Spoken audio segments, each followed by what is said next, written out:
Welcome back to Streamline Investigations. It's Marvin speaking. We're going to go into a case of two missing Dutch girls.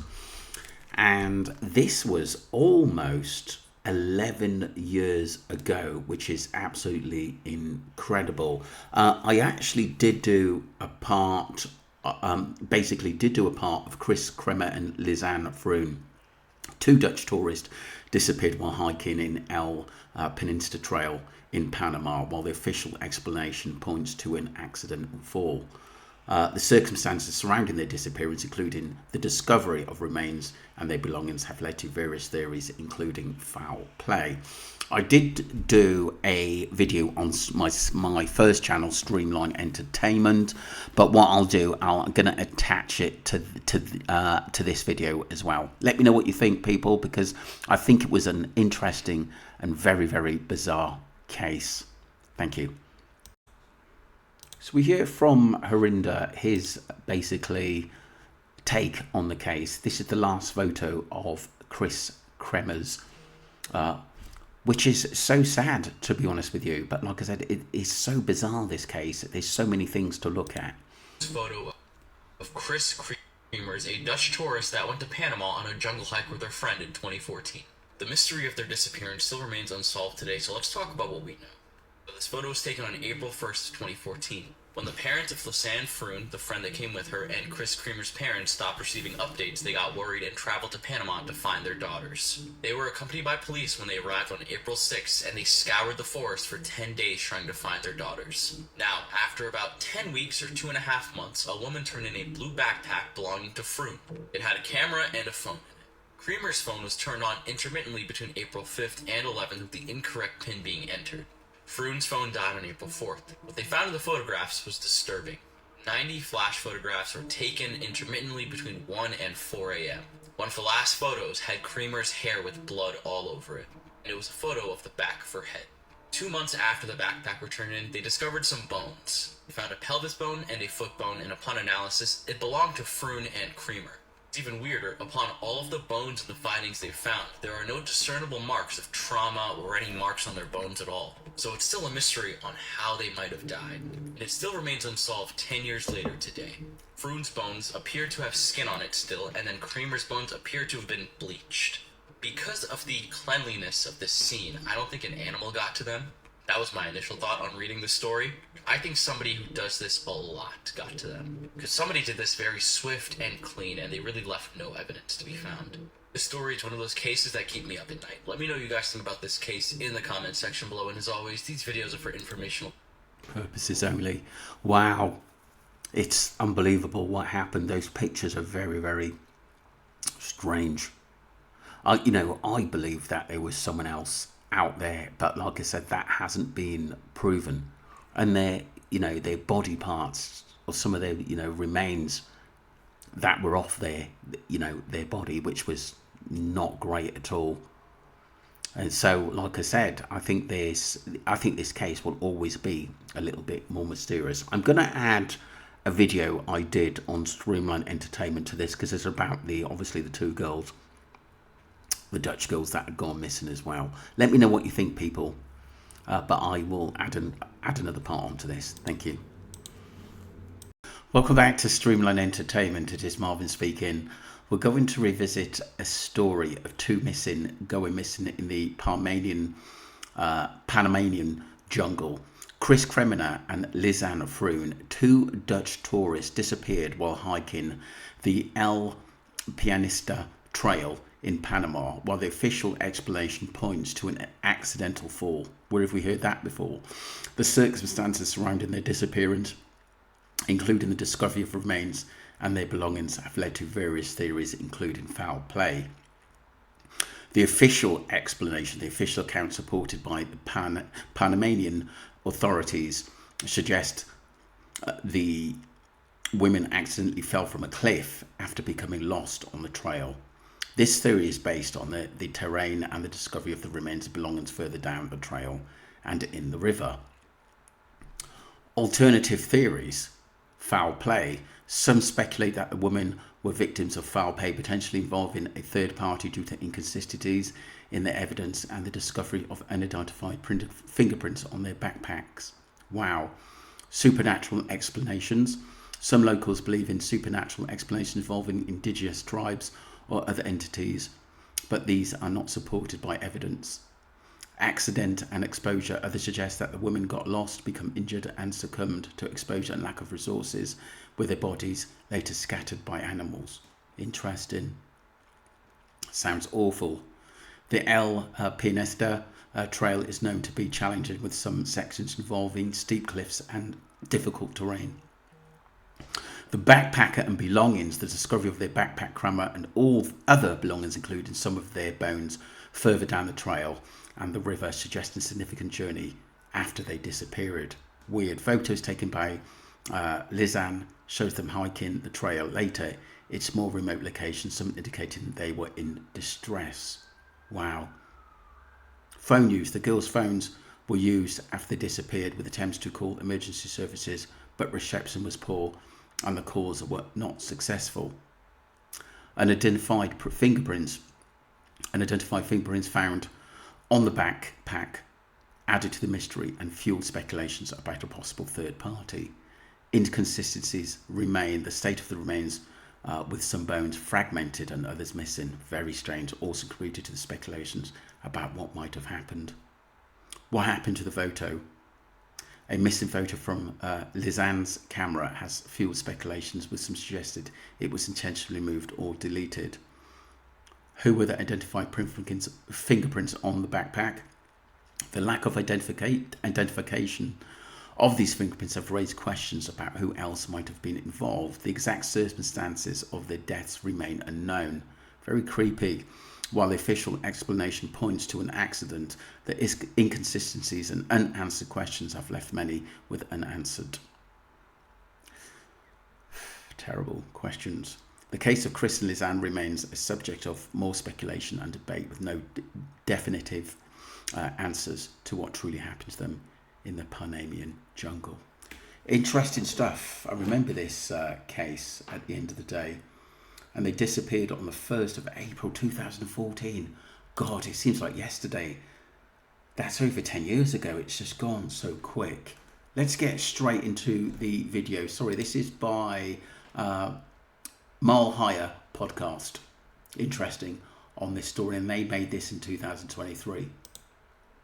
They're hiking around 11 a.m. Their phones were only charged to about 50% when they left for their hike. So the entire next 10 days can be somewhat reconstructed from two very crucial pieces of evidence in this case: the girls' phone records and Lisaane's Canon digital camera. From the girls' photos, it looked like they were having a good time while they made their way up the trail. Lisaane and Kris snapped plenty of pictures, including some selfies and nature shots. The girls arrived at the Mirador around 1 p.m. Around 1:15, the girls snapped some photos at the Mirador, and Lisaane's Samsung Galaxy S3 closed out of Google Maps. The app had been on in the background since 10:16 a.m. that morning. Then they apparently left the Mirador and continued past it down an unmarked path known as Serpent Trail. It's named after Rio Culebra, or Serpent River in English, for the way that it snakes and winds down the mountain. The trail is not part of the official Pianista hike, and hikers are supposed to turn back at the Mirador. Kris and Lisaane's photos show that they kept going down the other side of the Continental Divide, and we don't know why the girls continued past the Mirador. It seems very likely that they knew it was the end point of the trail. So we don't know their exact reasoning for continuing on, but it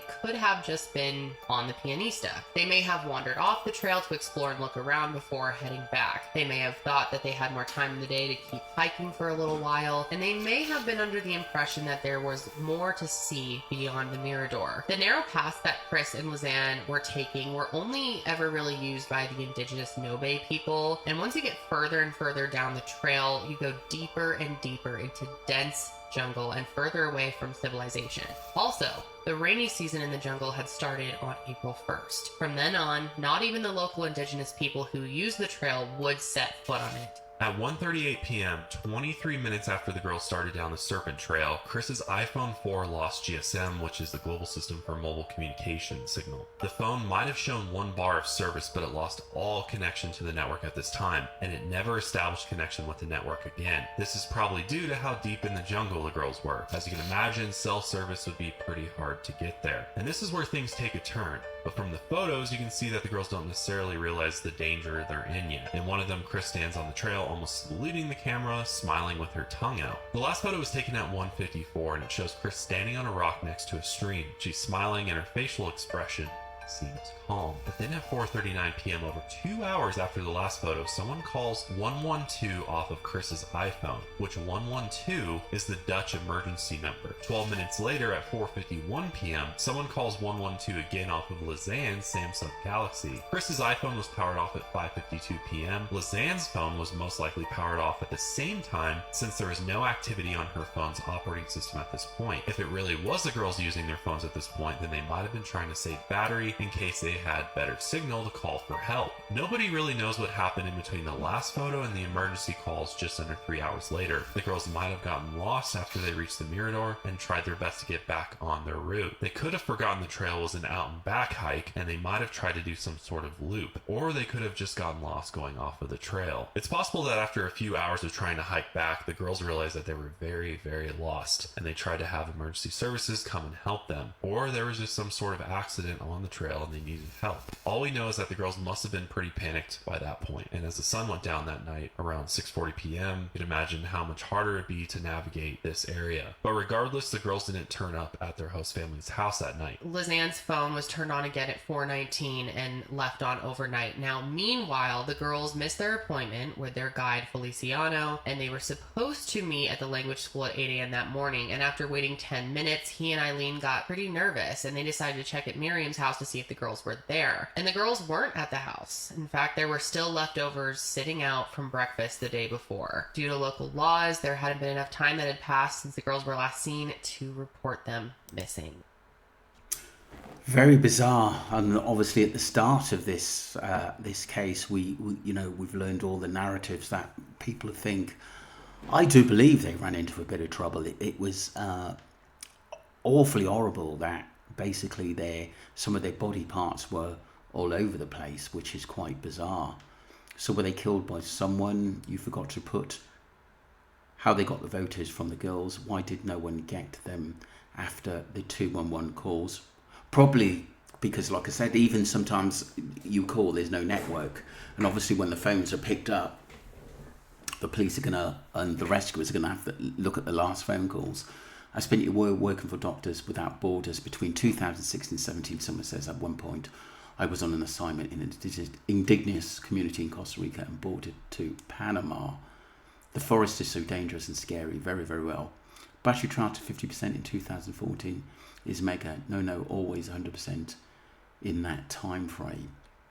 What was the guide meeting them the following morning? What I don't understand is how and why they don't know the cause of the death.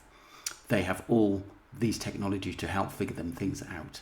If the law's different, they might be shady. Part 2. Very, very odd. Let's go on and see what other people are actually saying on this case, people. Move on to part 2, people, which is about the load of pictures taken on Lisaane's Canon camera, which is quite bizarre. Quite a few of them. The PowerShot camera was used to take almost 100 photos. These photos are definitely pretty creepy. Most of the photos look sort of the same, but there are a few chilling photos that stand out from the others. One is a picture of what looks like Kris's hair. There's been a lot of speculation online about this photo, what it shows, or why it was taken in the first place. But some people think they can make out a patch of bloodstained hair in what appears to be Kris's right temple area, which, from looking at it, I really struggle to see blood. I just am not seeing that in the area where people are saying it could be there. These pictures were taken at night, so whoever leaked these definitely edited them. The second photo looks more edited to me. In the lower part of the photo, some people think they can see Kris's nostril and mouth, and her hair is covering her face. I kind of see where they're coming from with the nostril, but the mouth thing completely... So people say, someone in the chat says, I don't understand why there's so many unanswered questions, no fingerprints or DNA on the bag. I'm seeing this picture completely different. I see someone's face with their hair covering it. I think Kris Kremer fell and hit her head, hence the picture to check it out. She died first, then Lisaane forgot Kris' phone pin, hence the attempts, and died later since Kris was more decomposed, excuse me. Interesting stuff. No, too many other unknown factors prove that that's not true. Yeah, if you turn, they were trying to use the flash as a light, damn, a ton of orbs off those pictures. Hear me out, maybe they were using the camera to see what was around them because it was dark. So they were taking random photos to see what was around them. Yeah, that's a good point, but your battery's going to die really quick. They use the camera flash to navigate. Is that not her eye? I feel like I'm tripping. I've been staring at the photo a long time. Feel like they may have been using the camera flash to see the dark because they heard something. That looks like a knife in her head. Wow. I'm guessing they got lost and possibly fell in the dark, so they were checking for some sort of wound, which is why so many have bits of chin or cheek in them. Were trying to get planes.